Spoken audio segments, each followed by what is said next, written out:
It was about 1999, no, 1991, May 24th, ladies and gentlemen, when the Eritreans liberated their country. At that time, I was in part of the armed struggle. I went from the United States of America to help out in engineering, okay, communications before the independence of Asmara, right after the independence of Massawa.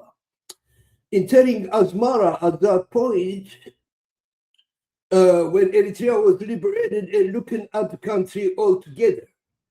At that time, what I witnessed was a very scary desertification. It was desertified. Eritrea was just like a desert, very hopeless. Really, you don't see no green trees, no animals, no water reservoirs, except the ones that EPLF used to do back in the struggle.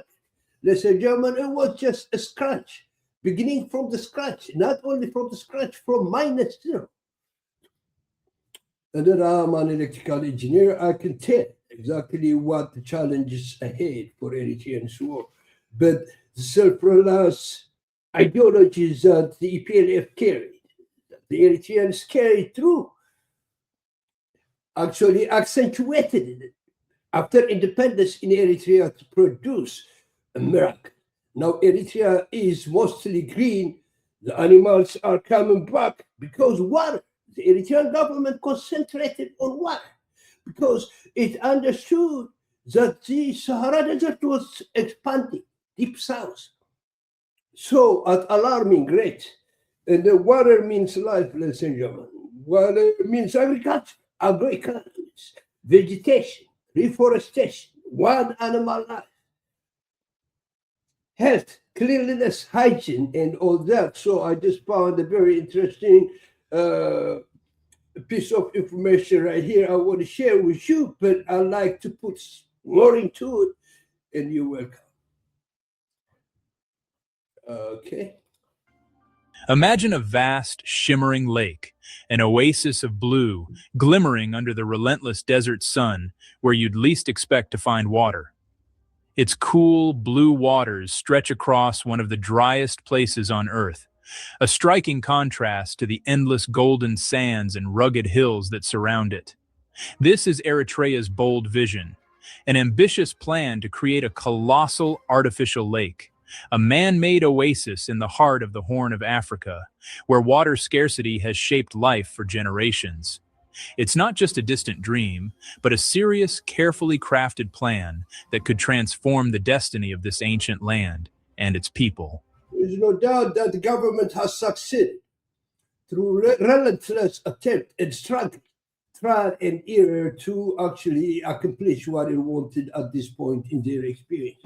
In a world where water is more precious than gold, Eritrea is daring to capture and store the rare rains that fall, turning every drop into hope for the future. This giant reservoir would be a lifeline, pumping life into the desert, nourishing crops, and defying nature's harshest challenges with human determination.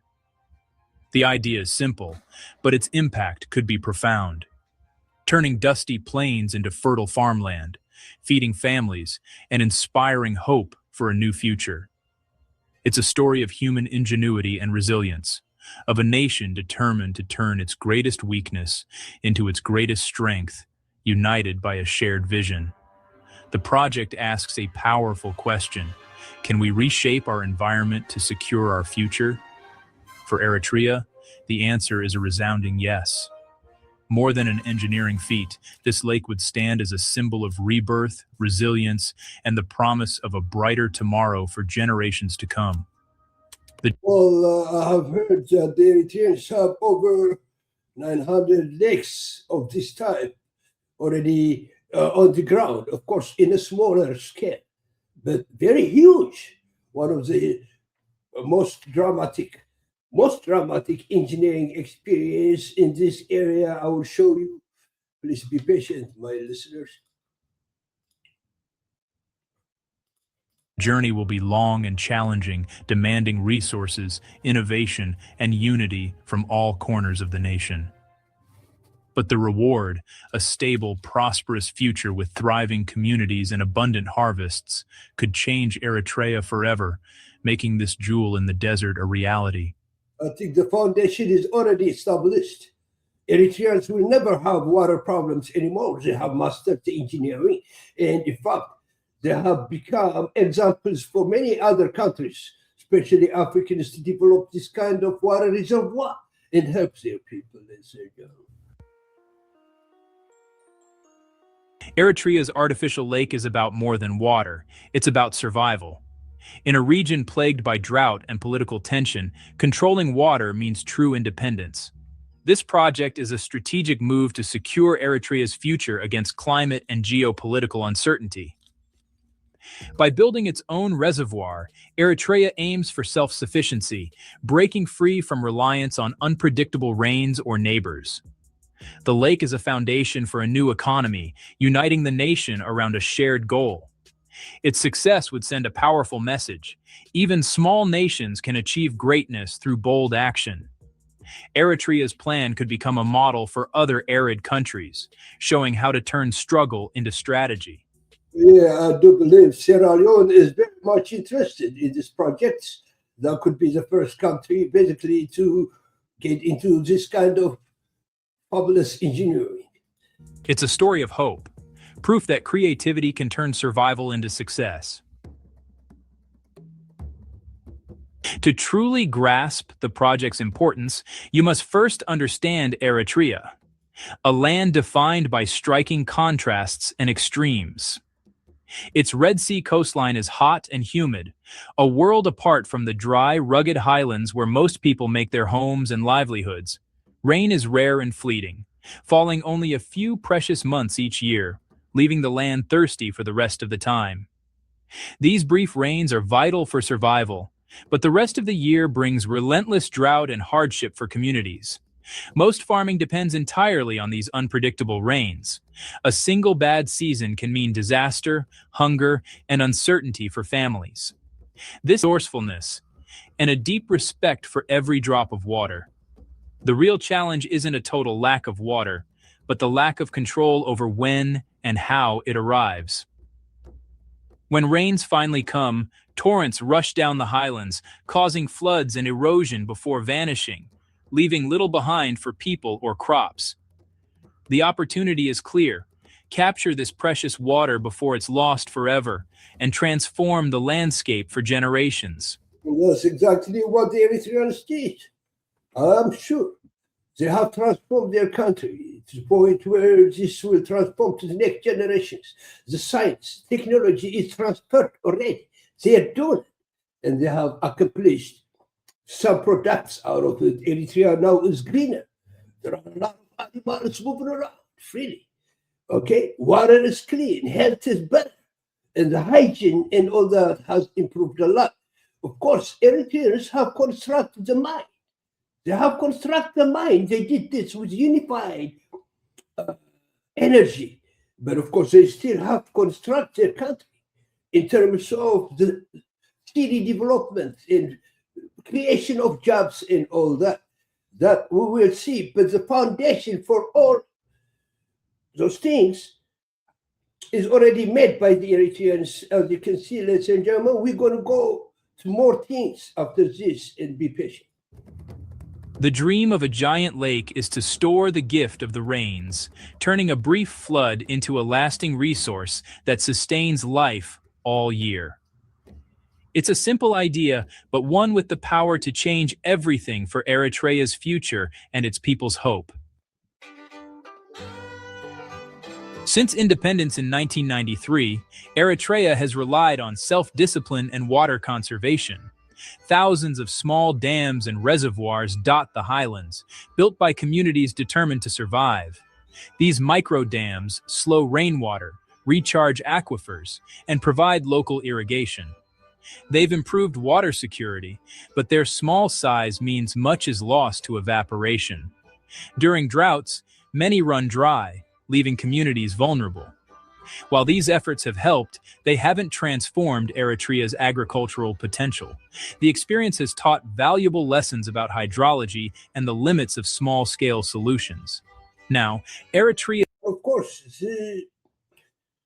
This kind of self-reliance ideology has transformed Eritrea in terms of food, vegetables, and animal farming. Okay, a lot of things, but it may not be efficient yet. We still have to do a lot of work, ladies and gentlemen. But of course, changes are significant and visible. As leaders see the need for a transformative leap, a single, massive reservoir to complement the network of small dams. This bold new idea could change the nation's future. Eritrea's new plan is to build one enormous reservoir, a deep strategic lake to minimize evaporation and maximize storage. By capturing floodwaters in a natural basin during the short rainy season, the lake would fill over years, becoming a national water reserve. This isn't Well, I'm not sure if this is a new thing that they're trying to do to conserve water against evaporations, but they have succeeded in building lakes, definitely. This could be the second level of the transformation. about replacing small dams, but adding a powerful new heart to Eritrea's water system. From this central lake, canals and pipelines could deliver water across the country. Large-scale irrigation would free farmers from unreliable rains, revolutionizing agriculture and enabling exports. It so seems like they have accomplished that area of the struggle. Now they have to feed water to the cities. So they have to build this kind of things, wells, and what do you call artificial lakes around the big cities so they can deliver water limitlessly for 24 hours in the cities.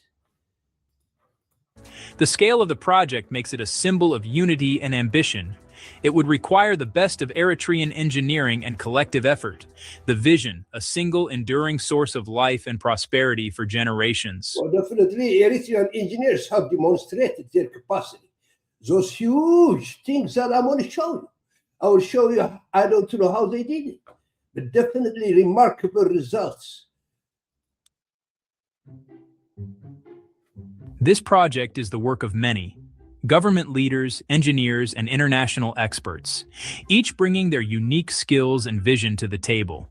It is a collective effort that draws on years of experience, determination, and a shared commitment to progress. Of course, the main source of the whole thing is the idea of the president himself, who is always in these kind of projects in person. But the strategy of Sawa helped a lot too. Our kids, Eritrean kids, have been conditioned to produce, the nation build, at the same time protect the nation, and then reserve its sovereignty, which they did successfully. President Isaias Afwerki and his dedicated team have made water security a top priority, driving the vision forward with unwavering resolve. I seriously believe this is the most significant success of the Eritrean government. To date, I'm talking about. Their leadership is setting the tone for a new era of development in Eritrea. Eritrean engineers and hydrologists, with deep knowledge of the land and its challenges, are designing the dam and carefully surveying sites to ensure the best possible outcomes for their communities.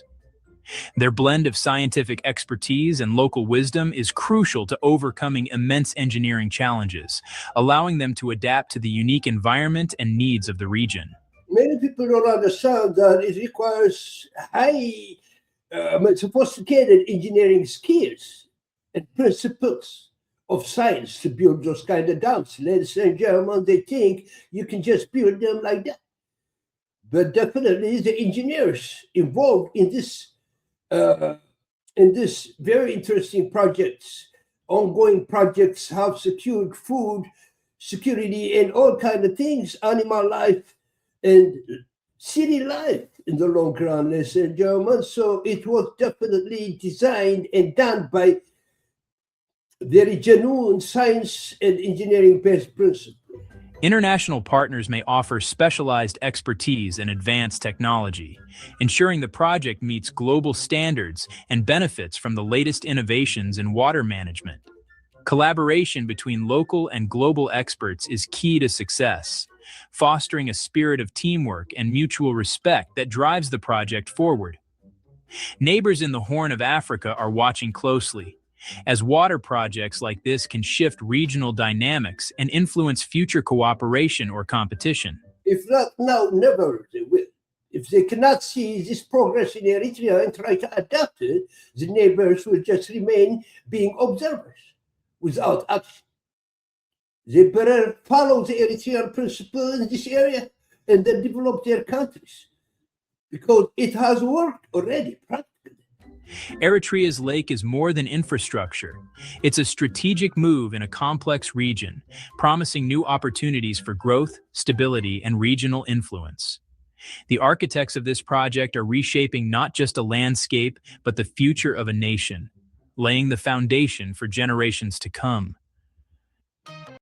I think that has been done already. This is the biggest accomplishment of the Eritrean government. I went there and I saw parts of it.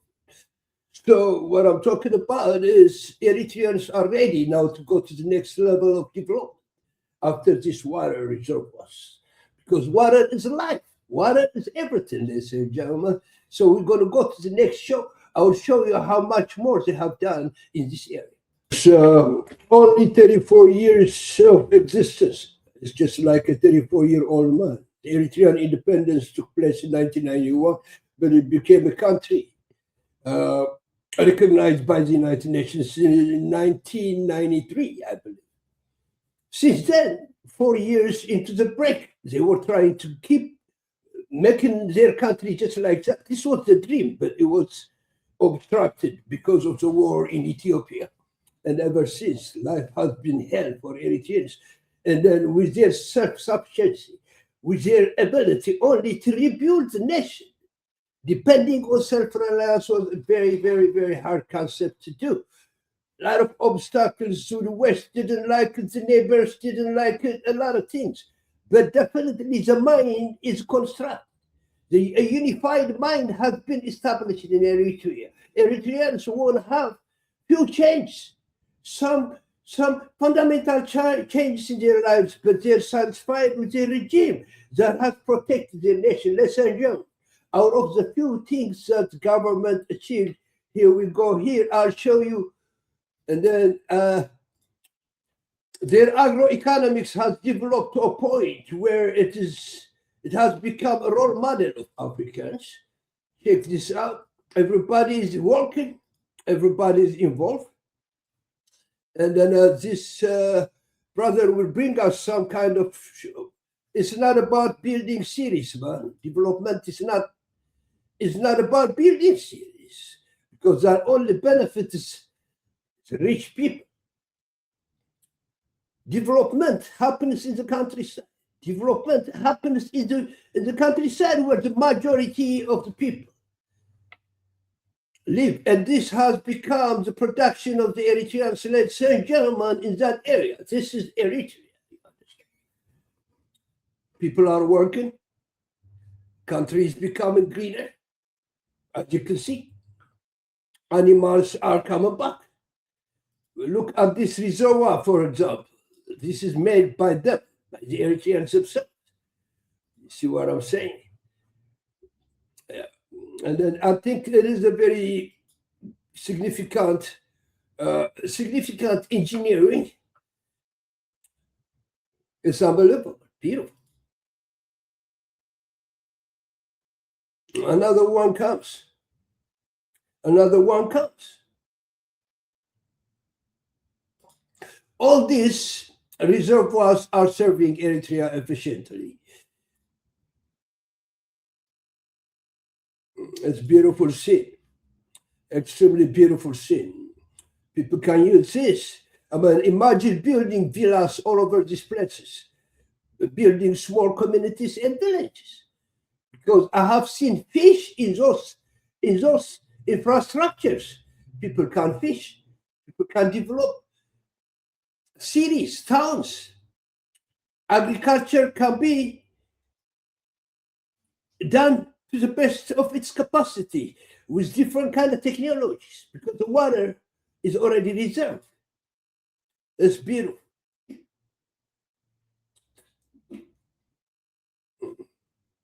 If you cannot be surprised by this kind of achievement, trust me, nothing will surprise you. It's beautiful.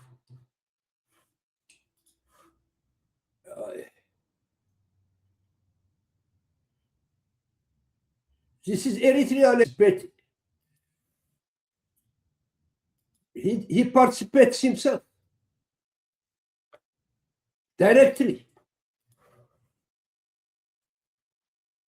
Nobody can just reject this achievement, no matter what. Of course, a lot of people talk about dictatorship in Eritrea. Is there dictatorship in Eritrea? Yes, like any other different countries.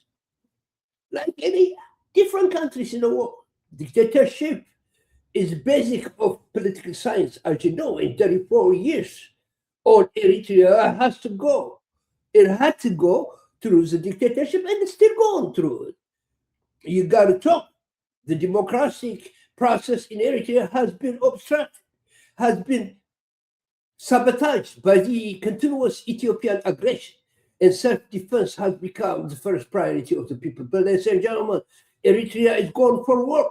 There is water in Eritrea. Now the government has to push on, especially now they have consolidated their sovereignty internationally, and Eritrea can be the role model of Africans and Ethiopians too.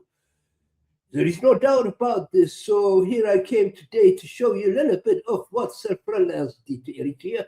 And ladies and gentlemen, I love you. Please subscribe and enjoy your day. Make sure your life has to belong to here and now. It has to belong to here and now. You got to be able to live your life here and now. Ladies and gentlemen, no matter what happens in this insane world, no matter how the wars are going everywhere, the Iraqis, people, I feel sorry for them. I feel sorry for the Jewish people. I feel sorry for the whole world. I feel sorry for the leaders of disaster, for the leaders of destruction themselves. I feel sorry for them. I don't know what they want to accomplish in life. But in Eritrea, life is being constructed. And I appreciate President Afwerki for his achievements. At the same time, reminding him that there is more things to be done in Eritrea that we can do together. I love you and have a good day. Have a good day. Technology expanding in Africa, and every African nation basically doing it on its own. Learn this technology from the Eritreans and let Africa become self-sufficient. Self-sufficient in water. You understand what I'm saying? This is what I want to see in the near future. Ladies and gentlemen, one more time, I love you and have a great day. Make sure you live your life here and now. Zen loves you. Bye.